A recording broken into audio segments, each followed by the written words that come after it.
He checks all the boxes, Terry McLaurin. Sure does. I can't see Washington moving him. It's a fun discussion. If he were really available, the Patriots should be in. I don't trust that they'd really be in.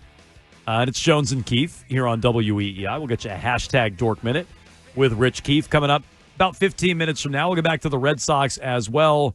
Mix in a few Celtics thoughts before we get out of here today. But we'll stick with the Patriots for now. We were talking about helping out Drake May and how do you do it. Well, trading for Terry McLaurin would definitely do that. But he's a player, as Breer illustrated, that, again, I don't think Washington's going to move. But if they did move him, you're giving up high-level draft compensation, and you have to pay him. And I'm sure you guys talked about this last week, Keith, but actually, we briefly talked about it before Bill clapped back at Robert. We're like, I said this. I'm like, Robert said something nice about Bill. You're like, I don't know about that, man. No. You're like, I think Robert was just, patting himself on the back. And Bill agreed with you because Bill clapped back big time at Robert. But the detail that came out in that Van Natta story is that the Patriots are second to last in cash spending since Kraft took over in 94. And so you're telling me they're going to give up a high-level draft pick and pay a guy like McLaurin. I hope they do. Yeah. I would love them to do it. I'm not saying they shouldn't. That doesn't sound like the type of move they'd make. So I think a guy like that is just not their kind of guy. At some point, you're right, it doesn't fit the track record, but at some point you have to realize with Tom Brady, you can play by a different set of rules than without Tom Brady. True. And I don't know how many more years have to go by till you realize, we know that. Yes. Do they know that? They should. Maybe not yet. I mean, I wouldn't say they do yet. As of the Dynasty on Apple TV, and his comments last week probably still reek of this. As of the Dynasty, Kraft didn't know it. No, Bill and Robert both thinking like it was them. Right. And they're like, we had a quarterback, nice guy, but no, you have to play by a different set of rules because all these other teams that make these big moves, are they really dumb? Like, are the Eagles are dumb for trading for A.J. Brown? Yep. Or like the Bills when they got Diggs, Stupid. or the, whatever. Like, go through the list of all these different teams that acquired big-time wide receivers and then paid them. So you've tried drafting them, and you could say most of that was Bill, but also, Elliott Wolf. We'll see what happens with Kyle Williams, right? Like, that's Mike Vrabel's first guy that they took a shot at. Right, we're not blaming Wolf for him. That's Vrabel's guy. If you can't draft him, like the Commanders drafted Terry McLaurin well after you drafted N'Keal Harry, but we don't need to go down. No, don't go back to that, please. But I'm saying, like, are these teams all dumb for bringing in wide receivers that have significantly helped their young quarterbacks? I would say no. I would say it's really helped a lot of teams. In fact, the last team that did it, or one of the last teams, won a Super Bowl. So you can even point to that. So they should be willing to do that. I'm with you. Ultimately, I think the Commanders, you get into camp and you get closer to it. And you're like, we need this guy. They'll end up paying him a lot of money. But for whatever reason, they haven't done it yet. But the Patriots should be at the top of the list if they're actually taking calls and trying to move them. They've been linked to guys like this in the past. They never get them. And I think ownership is a factor in that. They didn't get DK Metcalf. Oh, Metcalf didn't want to play here. I bet if they gave him the right contract, he'd want to play here. I don't think he wanted to play in Pittsburgh. No, me either. He didn't want to play in cold weather. He's in Pittsburgh. So something tells me that if they gave DK Metcalf the contract, he would have come here. Same thing with Ayuk a couple of years ago. But these are guys who are attached to draft capital and big contracts. And I know Ayuk, and Breer reported on some of this at the time, the Patriots supposedly had a real strong offer for Ayuk contractually, just like they supposedly had a real strong one for Chris Godwin. I'd want to see the details, because on paper, they had a real strong offer for Diggs until you dug in on the details. But that's what you have to do, because we saw what the wide receiver free agent class looked like. Mm-hmm. And if you even put Godwin to the side because he ended up re-signing, if you look at the free agents that changed teams, I mean, Cooper Kupp at his age and Steph Diggs are two of the best ones. Because the other ones were trades. Debo was a trade. DK Metcalf was a trade. Yeah. So, like, that's what a free agent class looks like. And, if you're not going to hit them in the draft, you have to be willing to trade a lot for them, find the established guy, bring him in, and then pay him. That's just how it works for top-end receivers. Yeah, they're not. And so who do you blame for that? You can still blame Bill if you want. You can look at Kraft over the lifespan of his ownership and look at them. That doesn't feel like something he's willing to do. It's Jones and Keefe. We're brought to you by Jackson Lumber and Millwork. You can visit Jackson Lumber and Millwork for all your residential remodeling or commercial building materials and supplies at Jackson Lumber and Millwork, providing solutions and delivering results since 1946. It came out over the weekend who was starting camp on the active PUP list. Yeah. Okay. Mac Hollins, which Shoeless Mac Hollins. What's up with that? maybe we should be a little more worried about that one. Yeah, maybe he's not a lock. He was one of the guys who wasn't at mandatory minicamp. It turns out he's hurt, and he's going to start on active PUP. Now, these guys can be removed at any point, but he's going to start there. Austin Hooper's on that list. Vidarian Lowe. Jelani Tavai still here for some reason. Lowe and Tavai are still on the team. There is your active PUP list. Is Tavai still going to do the Fridays with the Greg Hill show this year? Something tells me no.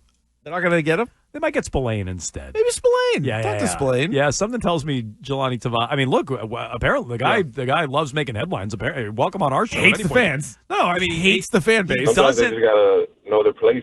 He doesn't like the fans. He hates They're not qualified to do what Male's doing. Well, you know Well. what? Maybe we're maybe we're talking about this the wrong way, Keefe. Yeah. Maybe right. Is he going to be on the Greg Hill show? Probably not. No, our show. I mean, look. He can pop on our show. if he wants. Opportunities are available on Jones and Keefe. He's looking for a new spot. Guy's got a lot to say. On the NFI list, Carlton Davis.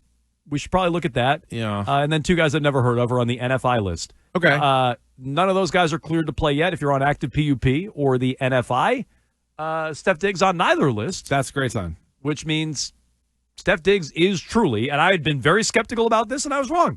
He is truly trending towards being ready week 1. I don't know if that means he's fully participating in training camp starting Wednesday, like team activities. He'll be out there.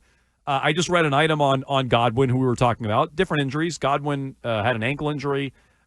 Diggs tore his ACL. So different injuries, different timelines. I just read a headline that Godwin won't be doing any team activities in training camp. So maybe Diggs won't be doing the full thing. But if he's off that list, he's fully trending towards a week 1 return, which I didn't think was going to be possible. You know what that means? You need to start taking those workout videos more serious. I do. He was looking good. I do. Tossing the medicine ball around, sprinting around a little bit.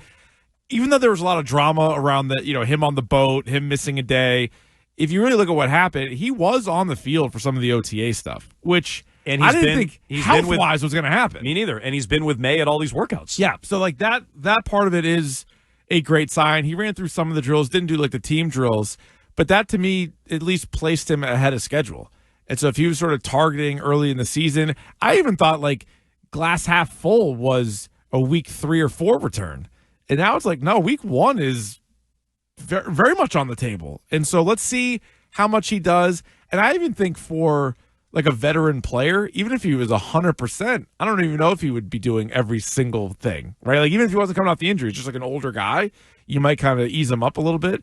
So he'll be the guy, like to me, he's the clear-cut, most interesting, most important player of the training camp. Like I just want to see what he's doing, how close he is to being ready to play in a real game. If he's playing a full season, and again, I mean, like he needs to be healthy once he's back out there, and I don't think we're jumping the gun on saying he's trending towards week 1.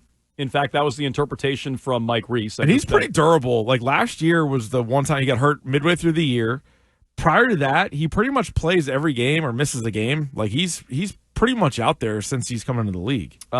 Reese says Diggs appears to be on track to be on the field day 1 of training camp. That doesn't mean week 1 of the season. That doesn't mean a full participant, but I think that's certainly the way that he's trending. You mentioned his health, Keefe.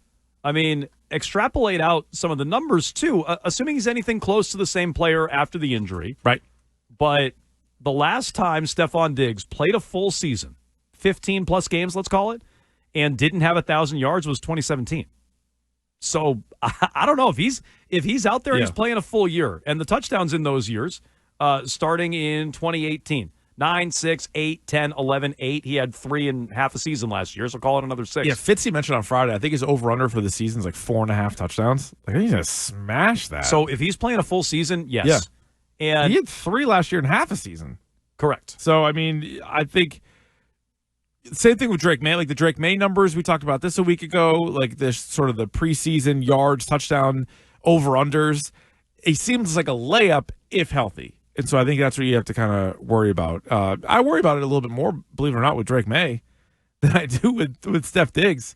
I feel like Steph Diggs pretty much had this one injury that has cost him. If you tell me I get 17 games out of Steph Diggs, I feel better about him hitting all of his overs than Drake May hitting all of his overs in 17 My point games. is, like, if Diggs can play week 1, I'm more confident he plays 17 games than I am Drake May playing 17 games. Oh, I see. Even though he's way younger. Yeah, that's probably Maybe true. it's the position, whatever, or just I want to see it done for like Steph Diggs has played start to finish NFL seasons. Drake May hasn't, and he's only had one opportunity, but he didn't do it. So, yeah, but those guys very much kind of tied together. Also, if Drake May hits his numbers, I feel like Steph Diggs is also out there for the majority of the games. Because if he's not, it might be pretty tough. Well, I think the worst case scenario is they have a pretty, I think, soft landing to start the year. Yeah. Vegas at Miami, home against Pittsburgh, home against Carolina.